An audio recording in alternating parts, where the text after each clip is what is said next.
জামাতে ইসলামী ক্ষমতায় গেলে দেশে আর কোনো চাঁদাবাজের ঠাঁই হবে না, চাঁদাবাজদের জন্য কর্মসংস্থানের ব্যবস্থা করা হবে, এমনটি বলেছেন জামাতের আমির ডাক্তার শফিকুর রহমান। দুপুরে রাজধানীর কাজলায় নির্বাচনী জনসভায় বক্তব্য রাখেন তিনি। বলেন, জীবন দিয়ে হলেও নারীদের মর্যাদা রক্ষা করা হবে। এদেশের মানুষ বস্তা পচা রাজনীতি আর চায় না। জনগণ মানবিক ফ্যাসিবাদ মুক্ত বাংলাদেশ চায়। 12 ফেব্রুয়ারির গণভোটে হ্যাঁ ভোট দেওয়ার আহ্বানও জানিয়েছেন জামাত আমির। বলেছেন, যুবকদের বাংলাদেশ গড়ার কারিগর হিসেবে গড়ে তুলতে চায় জামাত।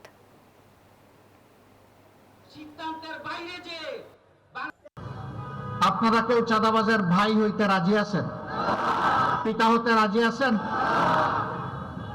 সন্তান হতে রাজি আছেন? নাই। আজকের এই জনসভা থেকে আমরা যারা এই পেশায় যুক্ত তাদেরকে অনুরোধ করব, ভালো পথে ফিরে আসুন।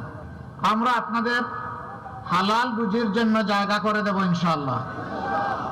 অন্য 10 জন যেভাবে সম্মানের সাথে সম্মানের পেশায় যুক্ত থেকে দায়িত্ব পালন করে পরিবারকেও দেয়, দেশকেও দেয়, আপনিও তাই পালন করবেন এবং আপনিও বাংলাদেশের একজন গর্বিত নাগরিক হবেন।